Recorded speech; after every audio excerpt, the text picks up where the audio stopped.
Bye.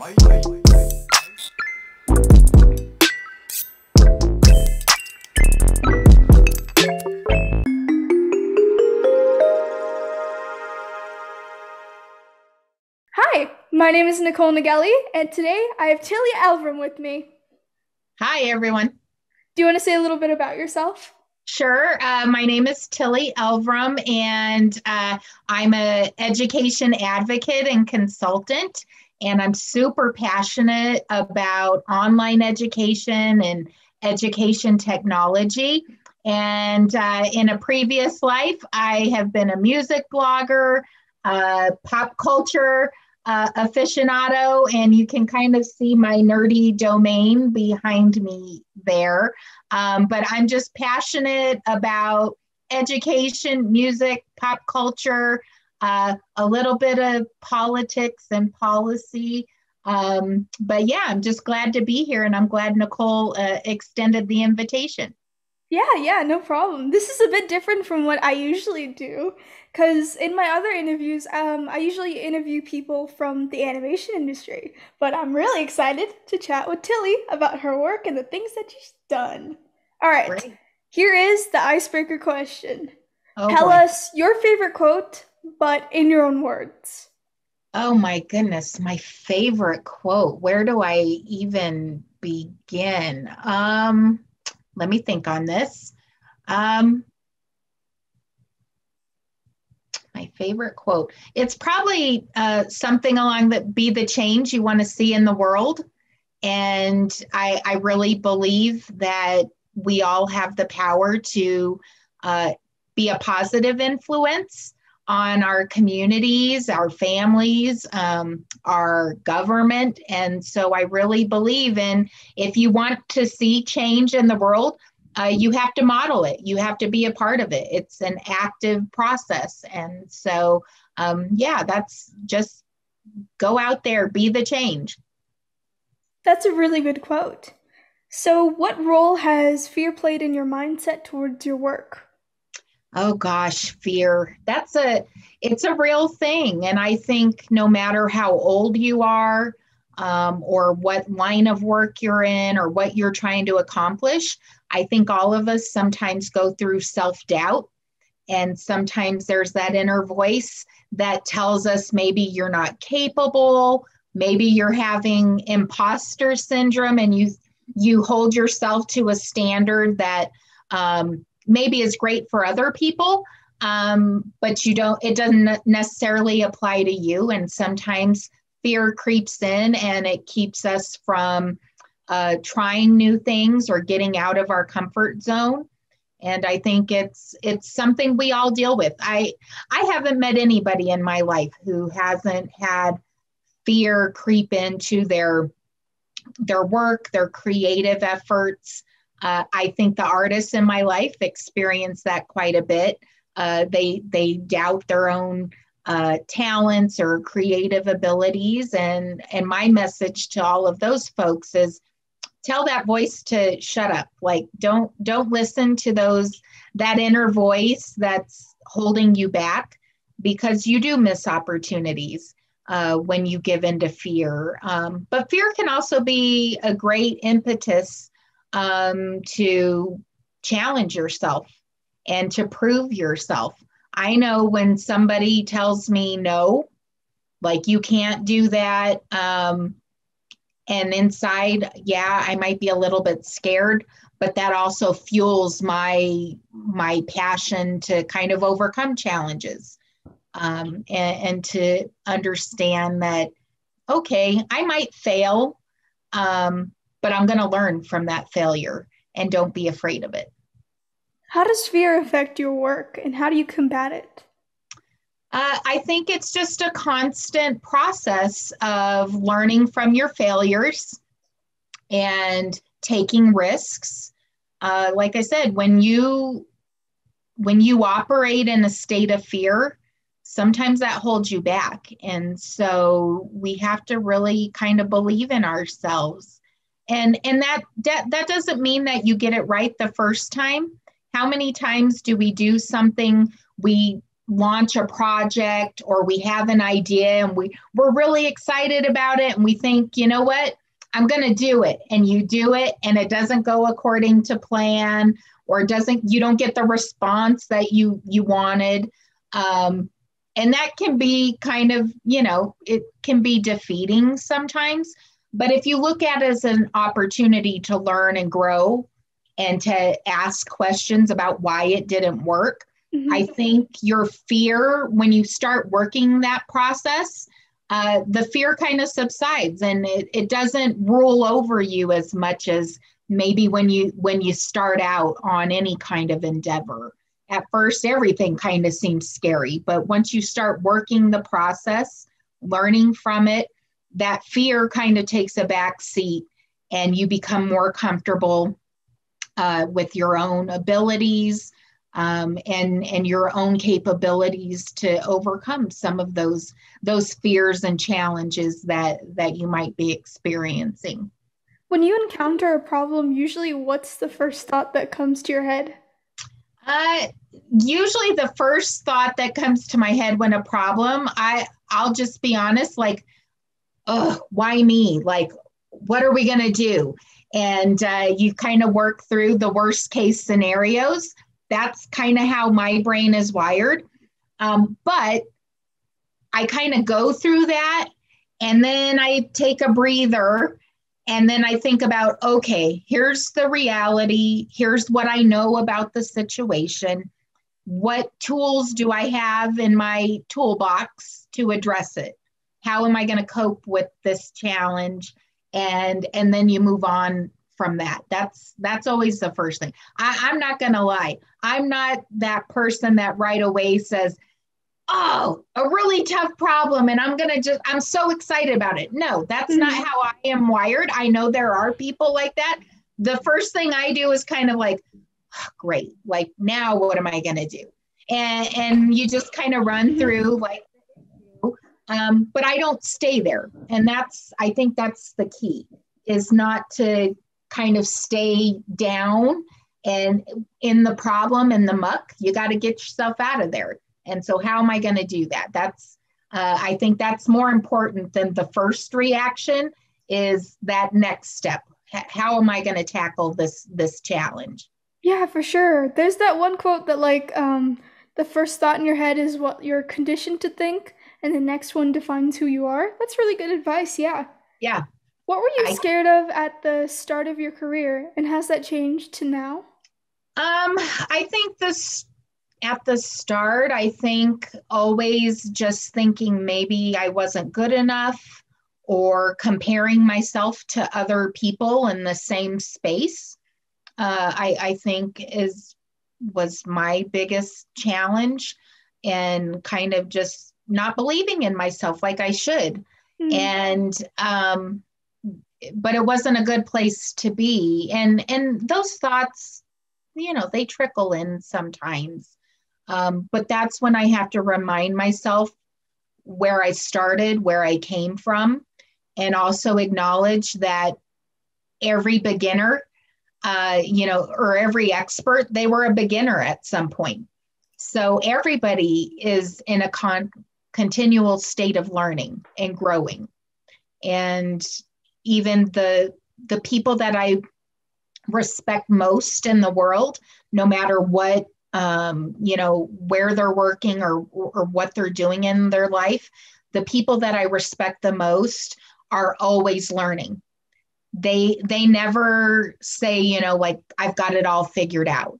And they always surround themselves with people that are really knowledgeable and people that are different from them, that have different perspectives and approaches to tackling different issues and problems.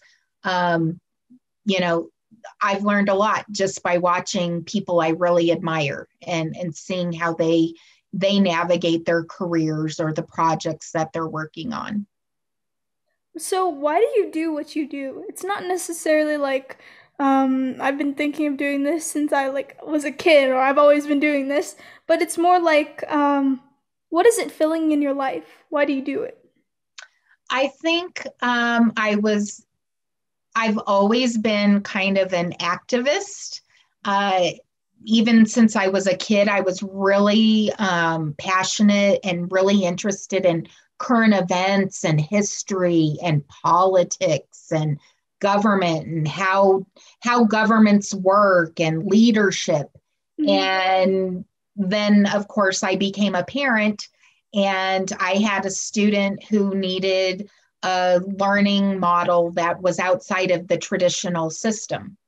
And when we started down that journey, I figured out that as a parent, I was not empowered through the systems and the government structure, the educational system, to get my kid what he needed as a Mhm. student. And I knew I needed to do something.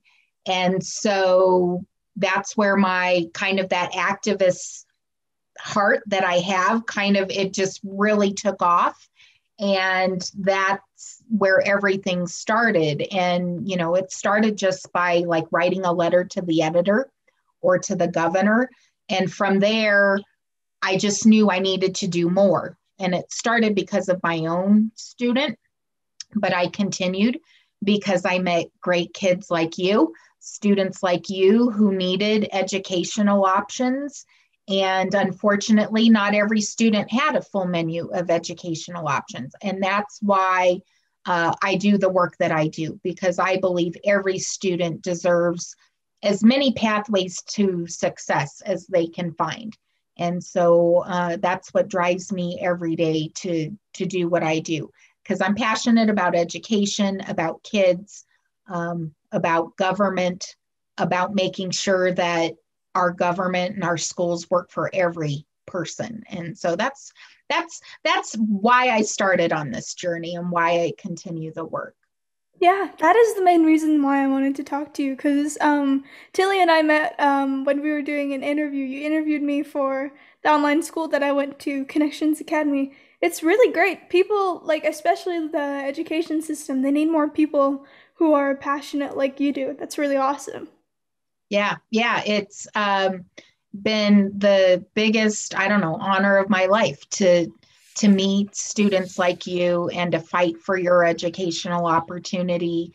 And I learned so much from all of you about what the world could be and what education could look like for all of you. So it's a gift to me to be able to do this work. That's wonderful. How do you feel about the future? Like, do you feel more excited or scared? Is there anything that you're looking forward to or not looking forward to? I'm always optimistic, but I'm also realistic, and I Mhm. understand the challenges that we have before us, and that it's going to take work.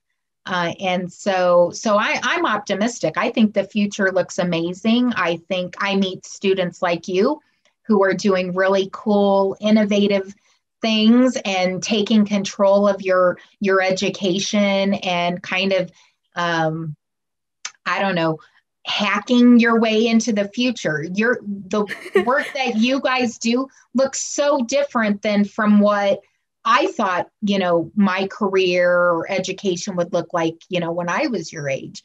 Things have changed and it advanced, and we're doing so many cool things.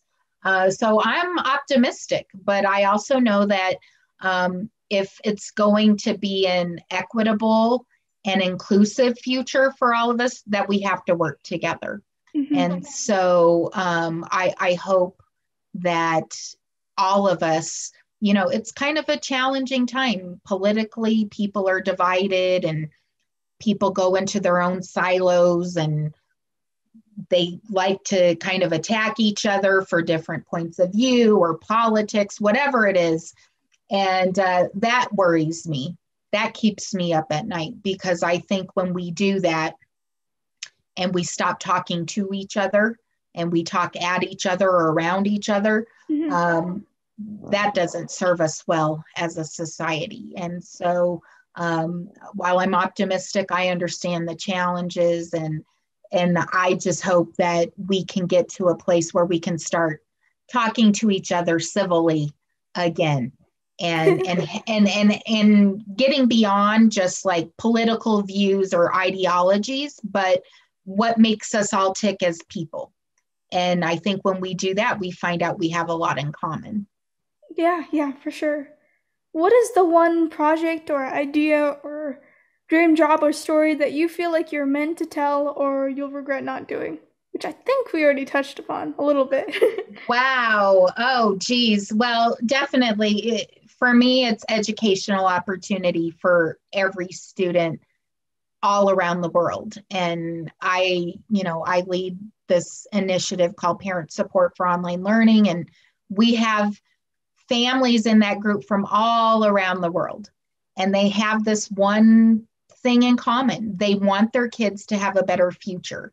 And they know the key to that is through education. And so if I can play just a small part in helping families obtain that educational opportunity for their students, I'll be pretty happy. And that's the ultimate goal. What do you not get or that you're trying to like understand about this industry or the school system? That's a loaded question because there's a lot. It's a complex, education is a complex issue, right? And, the needs of students in the urban area might be different than the needs of a student in a rural area. Um, but again, I think it comes down to every parent or the caring adult in a kid's life having the opportunity and the access to the resources that they need to get their kids the education that serves them best. The challenge or the thing I don't understand is the people that are so tied to the old ways, the status quo, the idea that learning can only happen within the four walls of a schoolroom, and that only, this can be taught in this way. It's so limiting to me, and I have a hard time, I guess, understanding those people. I try really hard, but I use those opportunities when I'm in conversations with those people to share my experience as a parent who chose something outside of that traditional setting. I take the stories of students like you, I carry them right here with me. And every time I talk to, somebody in the traditional education establishment or a policymaker, I share those stories about how innovation and choice helped serve students like you to get an education out of the mainstream, and all of the cool things that enabled you to do, to host like a podcast like this, or to produce great videos, or to have the flexibility to travel and do auditions and play sports or volunteer in your community, whatever it looks like for that student. The innovation, the educational technology has opened up the world to you guys. And we don't have to be locked to the schoolhouse, and we don't have to be tied to a bell schedule to give kids a really great education. Yeah, yeah, for sure. That's a really, really good advice. How do you not get like discouraged or pushed away by the or overwhelmed by the amount of work that there is to do? It gets tiring. And, during COVID, we worked really hard to support families who were kind of thrown into remote crisis learning. And it was really difficult for families who had never experienced that type of education, for Hmm. families who, parents were still working. How were they supposed to manage overseeing their kids' education online at home while they also had their work commitments, those kinds of things? So it was exhausting. I think everybody came out of it really just kind of tired, and because we were working hard, which is a good kind of tired. Then there's the discouragement and the exhaustion from just kind of banging your head against the wall, trying to, there are states where students still don't have access to broadband internet at home, They don't have meaningful online learning opportunities. They don't have school choice. They basically, whatever school you live in your zip code, that's where you go. You don't have a choice unless you're blessed with a lot of money and you can opt out by taking your money and your tuition to some other option. But that's not the reality for most families. And so that gets discouraging. But every day anytime I get to talk to a student or I get to talk to a parent and I can help them, that makes it all worth it. And that just reminds you of why we do this work. And it helps you kind of overcome the advocacy fatigue that is just kind of natural when you work in that capacity.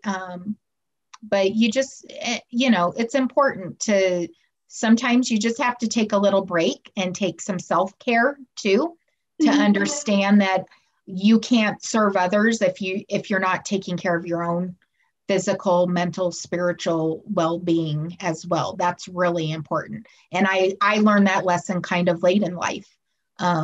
Unfortunately, I had some health issues. And so, but that forced me to kind of get my head on straight and my priorities. And again, understand I can't serve others if I'm not taking care of myself and being the healthiest person that I can be. What do you think is your favorite thing or the best thing or something you did that you feel proud of or that left the most impact on people so far? It's a Oh big question. gosh. Yes. And who won? Oh my goodness. You know, I think, and it's not like awards or accolades or anything like that, because honestly, like I'm not anybody special or anything like that. I think for me, it's just knowing that through the work and the organizations that I've partnered with and over the years, that we have seen innovation in education. We have seen parents empowered with more options for their children. We are starting to see parents, really wake up to the possibilities about what education can be for their kids. And we're starting to get them the resources that they need to access all of those options. So, I'm just a soldier in an army of many, and I stand on the shoulders of some amazing parents and advocates in the education space. And I'm just happy to walk alongside them. There's no big fancy, like I said, awards or anything like that. It's just about doing the work and knowing that every day we get a little bit closer to that goal of getting every kid into the school that fits them best. Who influences you right now? And what would you say if you met them, or what would you like to learn from them? Oh gosh, I have so many people that I look up to and admire. One of my biggest like advocacy heroes, and just I'm a huge fan of the band U2. And when I was about probably 12 years old, I heard this song by this band, and it changed my life really, because I started looking at, because they kind of had an activist mindset. Mm. And their lead singer, Bono, is has always been a huge influence on me when I think about activism and what people can do as individuals to influence their communities and their, their government and how humanity, we all rely on each other. We all need each other. In the education space, there's a wonderful parent advocate. Her name is Virginia Walden Ford. And a couple of years ago, they actually made a major motion picture about her life called Miss Virginia. Oh, Highly wow. recommend it. It's on Netflix. I think you can get it on Prime. It's just a wonderful story about one mom and how she partnered with other parents in her community in Washington, D.C. to fight for school choice for not just her student, but lots of students. And so highly recommend that movie, Miss Virginia, where you can learn more about Virginia. When I talk about standing on someone's shoulders, I stand on her shoulders. And she paved the way for a lot of parent advocates across the country. Those are people I really respect and admire. And there's so many. I learn from so many people, and I wish I had time to list them all because there's so many people that have helped me along the way or modeled how I want to navigate my work and just how to be a better person. Wow, that is really, really wonderful. Yeah. What never fails to ignite passion in your work? Kids, they're the reason I get up in the morning. That they get me excited about what I do. I just love to see students working on things that make them happy. And I love when I see a student overcome a challenge, whether it's a simple thing like learning fractions or overcoming a learning disability or, navigating a special need, whether it's their physical health or maybe they've been bullied and now they're in a much better place mentally. That's what excites me and drives me to keep doing the work and get up every day and sit down in front of a computer during COVID and, work with families to get what they need for their kids. That is really awesome. When are you happiest when you're doing something? Like, what part of the process is that for you? I think when you get out of kind of the planning stage, all that stuff on the back end, when maybe it's, you're developing a website or creating content or whatever, and when you can actually get it into the hands of the people that you're creating it for, and you see them find value in that, that's the ultimate. When you've worked on something and you see it serving its purpose and bringing meaning to somebody else, helping them, that's the ultimate. And obviously, this year was challenging because we didn't have a lot of in-person opportunities. But whenever you get the chance to actually be with people, just kind of in person is wonderful. And I appreciate that so much more. I love technology and, you and I are very comfortable talking online and doing Zoom and all of that. But there is still that need for that human connection. And sometimes I just, just to be able to do that again, coming out of COVID, I appreciate it. And I probably will never take those opportunities for granted ever again because I missed it. I really did. Yeah, for sure. I was just saying, like, it's insane. Like, we used to take a lot of a walk like every 3 months when the pandemic started, and just like simple things like that just became so like, oh my God, so grateful for it. Yeah. Just Yeah. little things, we were the same way. Like every night we took a walk as a family. Hmm. And what a gift that was. Like you think, so silly, it's so mundane. Yeah. I But when used to you hate lit, driving, but now it's like, we're going for a drive. yeah, right. Like we're doing things. And everybody was like, because I don't know, I don't think I coined the term, but I would say we're peopling again. I'm just so excited to people. And I'll never take that for granted again, ever. Because I miss that human connection as much as I love online and technology. When everything in your life moves to digital spaces, That's a lot when your Hmm. work, your social life, school, everything went online. There was just there was no break. And so it's nice now to be able to log out and say, okay, I'm gonna go do something in person with somebody I care about, or meet with somebody about a new idea in person. I love it, and I'm glad that we're getting back to that place where we can be intentional with our online usage and Hmm. intentional with our in-person opportunities. What do you have to keep reminding yourself, like in general? Um, Again, that idea about fear and self-doubt, that to remind myself that I have something to contribute. And if I don't do it, maybe who else would do it?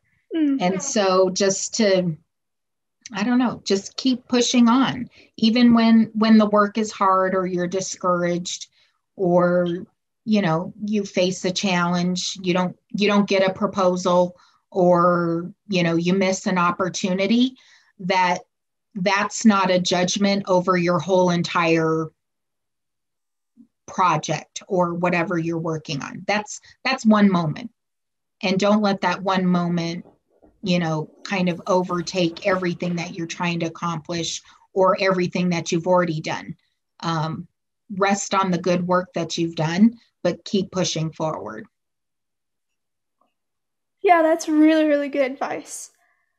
What are your strengths and weaknesses in your work, do you think?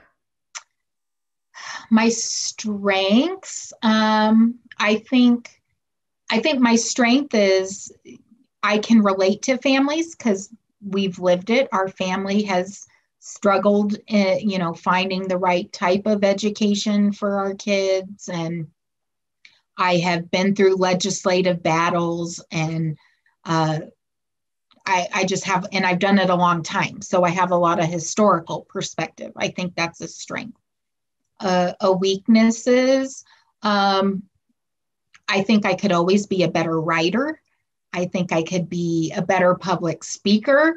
I have a huge list of things that I always, I wish as much as I love technology, I wish I knew more so that when my computer crashes, I don't have to take it down to the geek squad, but I Hmm. do.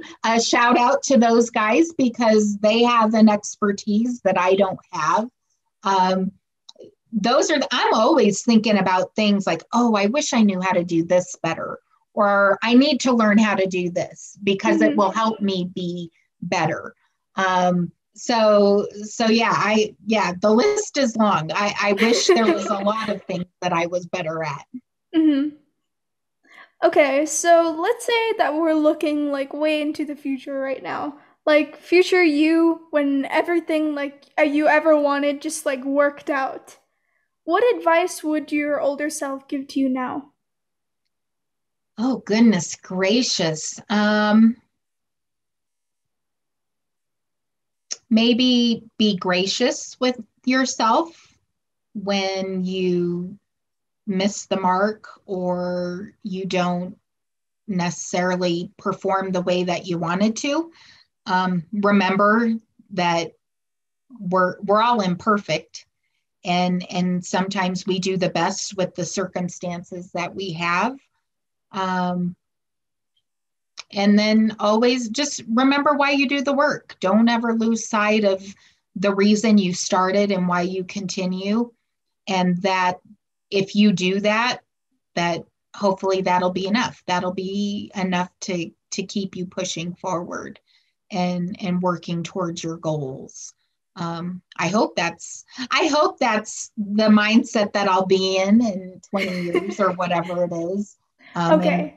sitting Now on a rocking chair someplace thinking about my life. goals. Yeah. I'm gonna like flip that around. What advice would you give to that older self? What do you think that she forgot or she needs to be reminded of? Oh, geez.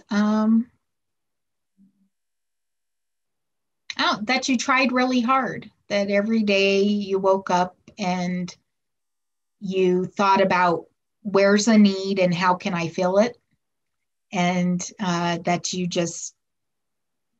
you always operated out of a place of helping other people, and that was a good thing to do. Wow, that's really, really nice. I hope that I've never thought about it that way, but I hope that's my lesson to my future self, is that you just tried really hard. Do you think that's what your past self, like when you were in school, learning about all this stuff, do you think that's what you'd say to you now, too? Yeah, I hope so. I think so. I mean, I was just lucky. I had people that looked out for me along the way. I also, I had to kind of grow up earlier than a lot of kids. I had a lot of responsibility as a young person, and that's all I just knew how to do, is just try, just keep working, just keep trying. And um, nothing was ever just handed to me. You had to work for it. And so, um, yeah, I just think that's all I've ever known how to do, is just try, just there's no harm in it. And even when you're scared, just push through it, because nobody's going to do it for you. Yeah, that's true. I know very few people in this world who have been given everything on a silver platter. And just anybody who has accomplished anything of worth, they had to work really hard for it. So I don't know. I think that's the lesson for all of us, whether you're young or old. You just have to work for whatever you want. Nothing gets handed to you in this life. Yeah, definitely. There's this quote by Trevor Noah that I really like. He said, if you wait for people to keep giving you a chance or keep giving you a turn, then you'll never get it. Yeah. Yeah. So you got to go out there. You got to take it. Hmm. You got to take it. And that goes kind of back, um, Shirley Chisholm, who was a wonderful civil rights activist, a legislator. She has this great quote about, if they don't give you a seat at at the table, you bring your folding chair. Oh, And I like that. and I can't believe I didn't say that was my favorite quote, because that has been my mantra. That has been my advice to parent advocates all across the country over the years is, they probably aren't going to invite you to the table to have this conversation, but you pull up your chair and you make your place. Don't wait for them to give it to you, because they probably never will. Mhm. And so take your seat at the table and make your voice heard. That's so important. Yeah, that is Yeah. fantastic. Yeah. What are you most excited about for the future of the industry? I think that because of COVID, a lot of the things that we've been advocating for and pushing for the last 20 years in regards to innovation and online learning, it's really been sped up. It's been advanced in a way that we really couldn't have imagined before COVID. And so I'm excited. I think we are going to see a lot of innovation in the education space in regards to the time and place of learning, the pace of how kids learn, and the technology that they're going to be able to leverage with their education. So I think some exciting things are going to happen. We just have to kind of get out of the way. We gotta let these educational entrepreneurs and ed tech folks, we got to give them some space to kind of figure it out and launch some of this stuff, pilot some programs, and give kids an opportunity to access them, and so we can learn and get better. But yeah, I don't think we've seen the full potential of online learning yet, and I'm excited to see where we're headed. Yeah, definitely. I think I was talking to you about this on the interview I did for the parent exchange. But yeah, online school is something we should definitely keep going on because I don't know, there's it's just so much better to learn real life skills in that way. It's just a different kind of learning. It's very cool. Yeah, it, What it is really the opens up the world to you. Yeah, Yeah, definitely. I wouldn't have done like half the things, or I wouldn't have been able to do half the things if I didn't have that opportunity, for sure. yeah, yeah. What is the lesson that's taken you the longest to learn? Oh, how long do we have? Goodness gracious, these are tough questions. Yeah. Ask me again what the lesson that's What's the lesson that's taken you the longest to learn? oh my goodness. I think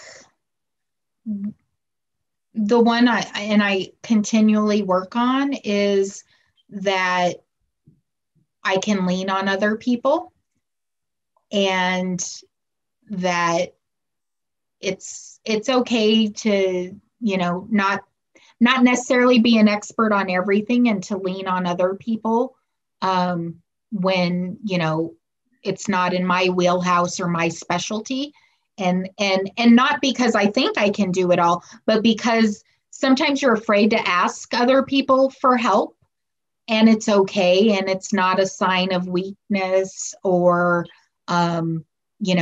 like just your own failures. It's okay to say, you know what, that's not my strength. I'm not great at doing that. So I'm going to lean on this other person and I'm going to ask them for help. And I think I really learned during COVID too, that when if you don't communicate that you need help, how on earth is anybody going to help you, right? Mhm. Instead of being stuck in the, like frustration or being lost, not knowing what to do, once you communicate, like, hey, has anybody encountered this issue? Can you help me? And as soon as you communicate that, it's amazing the resources, the help, the blessings that come down when you just simply say, I need help. It's okay. I think that took me a long time to really take to heart. Yeah, And definitely. In all of these interviews, literally all of the past interviews that I filmed this week, everybody said the same piece really, of advice. Yeah, it's been really interesting to see well, everybody from like all levels of success. I That's think in what. our culture, we're kind of programmed to be like self sufficient and we, pull ourselves up by our bootstraps. Well, Mhm. that's all well and good, but you can only do that in so many areas of your life. And it's not sustainable to go through life trying to do it all and carrying the weight of the world on your shoulders. It's just not. And True. so I love to hear that I'm not the only one who has struggled with that and has learned that lesson maybe the hard way, but we're getting better about asking for help. Yeah, for sure. In one of the first interviews that I've ever did, I was talking to my friend Noor, and she was just saying about how like you're never as alone as you think you are. Like literally every emotion that you probably will experience in your entire life, somebody else in history 1,000 years earlier has already gone through that, Yeah, which is yeah, pretty insane. yeah. We're not as alone as we think we are, right? Mhm. And we all have so many shared experiences, and that's a good place to be. That's a really good place to be, to know that you don't have to walk through a challenging situation all by yourself. Mhm. I know you love nerdy stuff. I remember like when we interviewed, I saw all your Sherlock stuff and I was like, "Oh my God." I used to be in love with like Sherlock when I was like in 12 years old. Yeah, Yeah. yeah. So I was just wondering, what do these stories or what do these things mean to you? There's this quote that I really love. Um, Elizabeth Gilbert, she says, I am who I am because of what I have made and what it has made me into. So, what part of you did that aspect of your life help strengthen or create? I'm passionate about music and nerd culture and all of those things. Um, because again, I think it kind of goes back to that other question about like your weaknesses or your strengths or lessons learned. Um, all of those things kind of your most vulnerable moments when you art and music, they always speak to that and they show you again that you're not alone in the world. Um, and so I'm just always so appreciative of artists because I have no artistic talent at all in any regard. And so people that do that though, they bring such like beauty to my life. And again, they speak to kind of that inner voice inside. And so it's just such a gift to be able to read stories or watch a movie or listen to a lyric. This is like my lyric board here. And Ooh, what does it say right now? So this one is from the band Cold War Kids. And it says, all my stones become your pearls. All of my trials are your treasures. And to me, that just is like, I don't know, the ultimate symbol or expression of love is that whatever you're carrying, whatever weight it is or problem or whatever, I'm going to take it on too. And it's going to become precious to me. And we're going to go through it together. And so to me, that's just, like I said, anytime, anybody who creates something, and because usually when somebody creates, it's a little piece of themselves and it's like a gift to somebody else. And I appreciate anybody who is willing and has the courage to do that, to produce some kind of art or content and share it with the world, because it makes my life better and more beautiful and fun and exciting. And so that those are the, I could easily, this office could just kind of be books and whatever. But when I started setting it up, I wanted it to be all the things that make me happy and, kind of the creative. I just recently rewatched all of the Marvel movies in timeline Oh, order. wow. I finished last night and I watched Endgame, and at the end I was totally crying, right?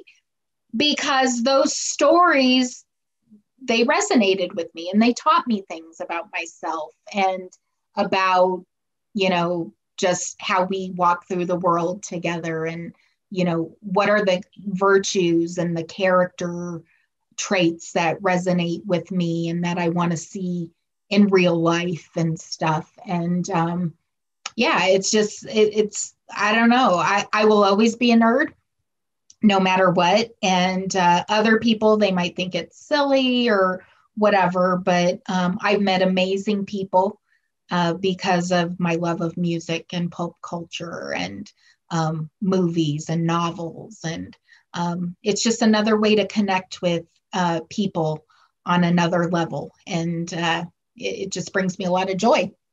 Yeah, that is wonderful. I love that. Even though like a lot of credit goes to the artist, I don't think enough goes to the people that like consume all the art, because it is like that, like the stuff you see on TV and everything, like how you said, it really does influence your values or how you live that life. Which is Yeah. insane. I don't know a single person who hasn't had their life changed because of a book or a movie or some kind of story. Right. Mhm. Exactly. Exactly. I mean, for me, it was like, I can think of like pivotal times in my life and I can think of like the soundtrack. What Yeah, music? yeah, Yeah. yeah. Yeah, and Dick Clark talked about that. You're probably too young to remember Dick Clark and American Bandstand, but he talked about music, is the soundtrack of our lives. And um, every kind of pivotal time in my life, I can think about what music I was listening to, or, was there a movie that, spurred me to do something? Or, what book was I reading that was shaping my thoughts about a particular issue, or, whatever it is. Or maybe it was a trashy novel or whatever. But you always have some kind of pop culture reference for the time. Yeah, And definitely. because super important because it speaks to our inner, how inner beings, how we work, but also it speaks of the times that we're living in.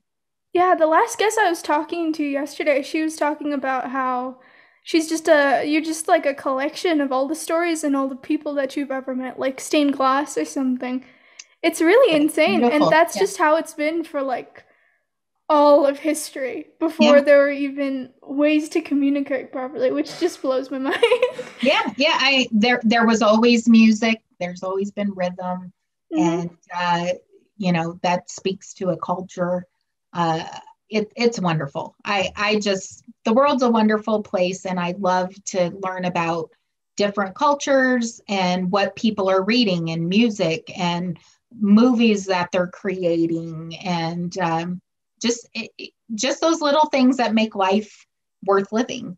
Yeah, And for sure. and everybody has those. And at some level, I had this conversation with somebody sometime because they were like, "Oh, I'm not into that stuff." But if you talk to somebody long enough, pretty soon there's going to be a pop culture reference about a band or an actor or a book or whatever. It's just such an important part of our life. And yeah, it affects us all. Yeah, yeah, for sure. I've been keeping a comic book diary since I was 11 years old, and literally my entire middle school diaries are just full of Sherlock, but I insert myself as like one of the characters and I solve Nice. it because I've watched the show before. Thank you, middle school me. But yeah, but then those stories actually led to me doing something or like pursuing writing, which is insane. Yeah, yeah. When you think of A.C. Doyle, Arthur Mhm. Conan Doyle, the author of the Sherlock books, um, he spurred like this whole genre of like mysteries and investigative kinds of stories, and how intelligent Sherlock is, Mhm. and just, oh gosh, I could go on and on. Yeah, yeah, for sure. But that's, it's really powerful. I mean, he influenced like police work and medicine, and Yeah. then of course he had this whole paranormal kind of thing going on too. So it's just really cool. I love that you were a fan even as a kid. Mhm. um, it the BBC Sherlock definitely, I think, opened up his stories to a Yeah, whole new definitely. generation I almost of went kids. into criminal forensics when I was in high school solely just because of Yeah. that You wanted show. to go into your mind palace and figure Yeah, out that's pretty much it. things. Yeah, yeah, that's awesome. That is so awesome, and just shows, I mean, the power of, you know, a book of an author and the influence that they can have over a student and open up new ideas um, to kids and to adults too. Mhm. The Yeah. era that I'm excited for that's coming up is whenever the space travel really ramps up and we get some cool sea shanty songs out of it. That'll be so fun. I don't know if I'll be alive to see it, but some whatever future people. some space sea shanties. I like it. Yes. Yeah, they'll Oh, be that'd be singing so about. cool. I'm sure the first ones are going to be about like Elon Musk and Richard Branson and He shot Jeff a Bezos, car into right? space. Yeah, Yeah, something like yeah, yeah, that. yeah. I'm here for it. Who doesn't like a good sea shanty, right? Yeah, definitely. Is there a project or something that you're putting off because of fear? Oh goodness. I just started kind of laying out like my 6 month plan um, for work related things. Um, I think sometimes there's fear about the unknown, like, is the funding going to be there? Those kinds of things. And it can slow you down sometimes. Um, and I just like last night was having a conversation with a colleague and saying, like, I need to know this so I can launch this next project. And so I wouldn't say it's fear, like I don't think I'm capable of doing it. But it's those external factors of knowing like, okay, am I going to have the funding and the resources and the bandwidth, my own personal bandwidth to get this done? Those are legitimate fears and that I wrestle with. And, but I think if you have a failure to launch because you're just afraid of those things, that's going to hold you back. And sometimes you kind of just have to go on faith that it's going to work out, and you'll be able to get it done. What's something that you failed at and what happened afterwards? Was it as bad as you thought it was gonna be? Um, there's been times where you've applied for something or put in a proposal or something like that, and you didn't get it, and you're just so bummed out. Like, you have like a couple days where you're just like defeated and like, okay, I'm just done. Like, I don't want to do this anymore. You have your little pity party or whatever. But I think when you're really passionate about what you do and you feel like your work has meaning and a purpose, you don't stay there very long. At least that's my experience, is that even when I suffer disappointments, or maybe, we've, done this work in a state and a bill didn't get passed that we worked on, or we didn't get the desired outcome for parents. And that sucks. Just plain up. It's the worst place to be, and it hurts really bad. And I think if you're not really in it for the right reasons, it might be easy to say, okay, I'm just done. It didn't work out, so I'm done. I think when you're really passionate about something and you feel like you have a greater purpose, a mission to do, you don't stay in that place very long. And so that failure doesn't stay with you too long. You quickly kind of regroup, recharge, and figure out, okay, how do I attack this problem a different way going forward?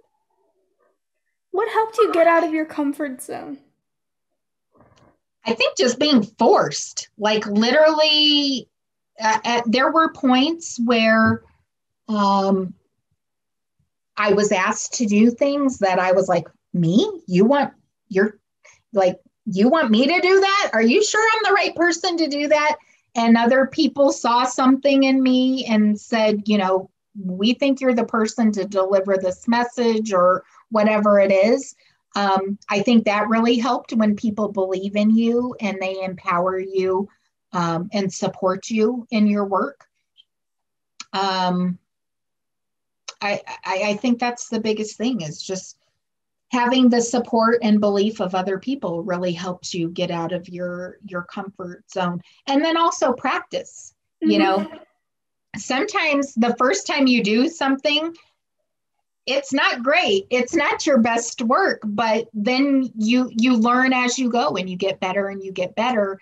And that gives you the confidence to try new things, whether it's a new learning application or, presenting at a conference or testifying in front of a legislature, whatever it is. The more you do it, you're going to get more comfortable and understand. I tell my own kids sometimes, like, remember, you've done hard things before. Think about the last hard thing you did and what you accomplished. So sometimes just getting out there, doing it, being uncomfortable is where the real learning happens and where you get better. And so, take those opportunities to take risks and be okay, not feeling okay, getting out of your comfort zone. I think that really helps. Did you have anyone who encouraged you and helped you to overcome fear? My husband has always been a really great encouragement to me. He's funny because he thinks I'm wonderful at everything, and just you can do anything, and I'm like, yeah, you're just saying that because you love me. But isn't that a wonderful kind of thing to have? And my kids have always been really encouraging as I've done my work because, and they've sacrificed sometimes for me to be able to do some of the things that I've done. There's been sacrifice on their part, so that's helped a lot.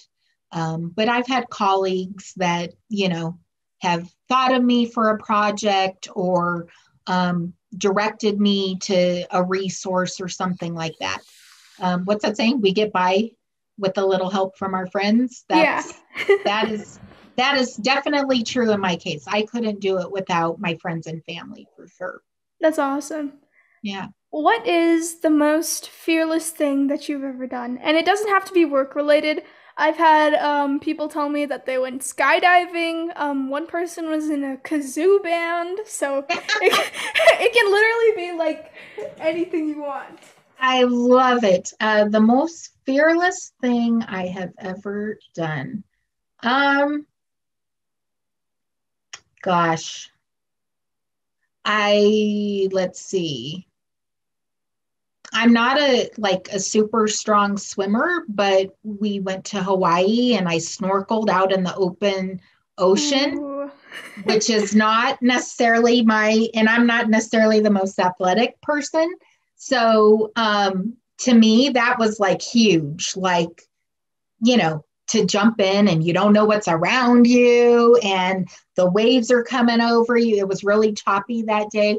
To me, that was definitely something fearless, like something that I was like, I can't believe I did that. Like I felt like so like physically strong and like mentally strong because I overcome some of that, anxiety that you have when you're doing something that feels not necessarily safe. And then I get on the back of my husband's Harley and we go for rides. That is definitely not my comfort zone, but I've learned to enjoy it and not think about the risks because that's the kind of person I am. I'm a worst case scenario person. So whenever I do anything, I do a risk assessment. And yeah, getting, as a parent, like we get on this motorcycle and I'm like, oh, this is a horrible idea. But it brings my husband a lot of joy. That's his like hobby. That's his outlet. And to be able to do that with him, it's been good. And I actually over the year, I really do enjoy it. I love like driving through the mountains and feeling the wind on my face and, just seeing nature. And for me, I just get to sit back and kind of relax. He does all the hard work. He's holding the bike up and steering and being, aware of the situational awareness. I just totally like just enjoy it, which is really, really wonderful. But it really required me to overcome some fear to be able to enjoy it. What would you say to someone who struggles with fear in their work? I think you have to face it. You can't avoid it. And sometimes we avoid fear by procrastinating or working on things that, aren't going to get us to our goal, or doing busy work or whatever it is. You just kind of have to face it, face your fear, do kind of that risk assessment, like, okay, what am I afraid of here? And then talk through the solutions or the coping strategies to overcome it. I think being really intentional about acknowledging what your fear is and how you can overcome it, instead of just doing everything except for that thing. I think that would serve people well. That's kind of how I've done it is, okay, what am I afraid of? And what's the root of it? Like, is it an inner voice in my head that's telling me lies? Or is it a funding issue that I'm afraid of? Or is it a knowledge gap? If it's a knowledge gap, what do I have control of to take that on? Yeah, that I think that's my big, you just have to face it. You have to jump in and face it. And it's not the most comfortable place to be. But you survive, and you've done hard things, and you've done scary things before. And look, you're still here. So you can do it. Yeah, yeah, that's really good advice. What is a common myth that people have about your profession in the industry or in general? Oh my goodness. I think one of the myths in advocacy, especially when it comes to education and parent advocacy, is that parents aren't sophisticated enough to understand what they're doing, that they don't understand, the options that they're choosing for their kids, or they don't understand policy. Um, you know, Parents and just average citizens are underestimated all the time. And I think that leads the bureaucrats and the powers that be to kind of pat us on the head and be like, oh, okay, that's what you want. And then they go do what they want anyway. And that's the wrong thing. And I think that's what I work really hard with parents, is to tell them that you are experts on your children. And while you may not be an expert on all of the fancy education jargon and funding mechanisms and policy things, you can learn that.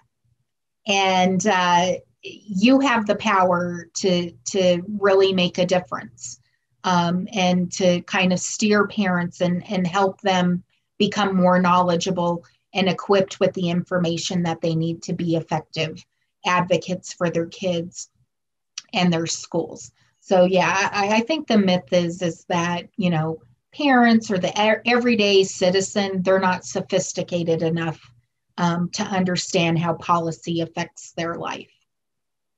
What do you wish that you were taught about the industry or like working with people in general? I think I think I wish I would have known at the start how hard it is to make change, and that it takes persistence.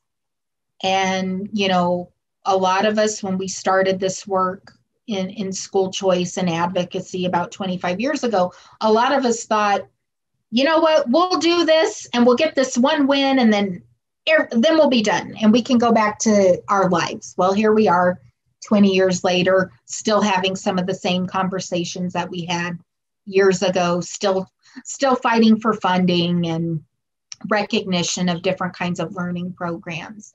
And so, just I wish somebody would have told me, like, it's going to take more than one legislative session to get this done.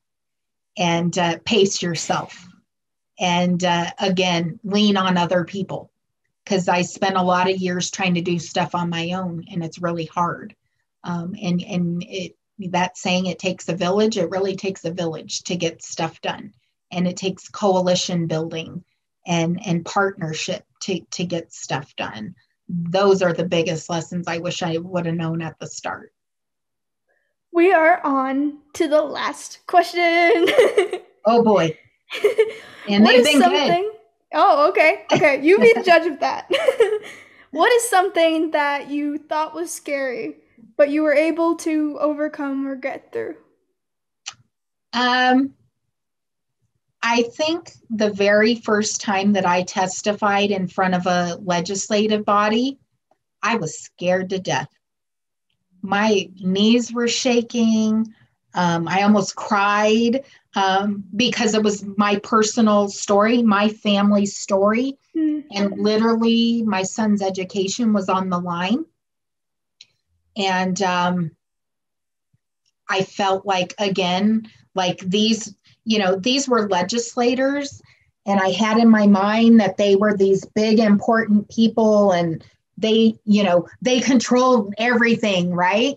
And that was so scary to me.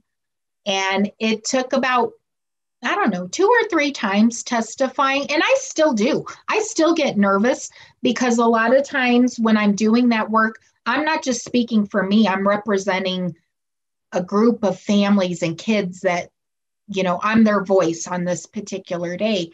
And that's a lot of weight. And I don't want to let them down. So I still get a little bit nervous. But what I've learned is that our legislators, our policymakers across the country, they're people too. And they have the same worries, concerns, they have families. And most of them go into that work because they do want to help people and they want to make a difference. And so once I kind of got over that kind of intimidation, it got easier and I didn't feel as panicked whenever I had to do that. And so, but I still feel the weight of the responsibility. That makes me nervous. But, I can go in now and kind of be a voice and share the stories of other families, but not get super emotional about it where I can't be effective at telling their stories. That is awesome. This has been really, really fun. Thank you for being here, Tillie. I really appreciate it. Well, thank you for the invitation and having me. And I'm excited to watch the other speakers and to learn from them. And I'm really glad that you're having these conversations because I think they're important in how we learn from each other. Everybody sharing their personal experiences. Yeah, definitely. It definitely expands your worldview so much. Do you Yeah. have contact information where people can find your work so I can link that in the Sure. description? So if you're interested about like education issues or anything like that, you can find me at Tillie at parents, the number 4, support.com. And then I'm on Twitter and Facebook as Tillie Elvrum. And I love social media. So whether you're, an animator or you're a writer or you're into politics or education, my feed is full of all of those things. Like I don't have a separate feed for like business and then my personal things. It's all kind of thrown in there. And I just love to communicate with anybody and connect with anybody. So just follow me at Tillie Elvrum on Twitter or Facebook. And that's all in the email you sent me, right? Yes. Okay, Yes. cool. Then I will Yeah. link all those there. Yeah. Any last thoughts? No, just thank you. And thanks to all the creators out there. And Nicole, I wish you all the best in all of your endeavors. You're doing a lot of great stuff, and I'm super proud of you. Aw. And can't wait to see what you do in the future. Thank you, Taylor. I really appreciate that. My Yeah, thank you pleasure. so Yeah. much for being here. Now we're going to wave bye to the audience. All right. Bye. Bye, everybody. Thank you. Bye.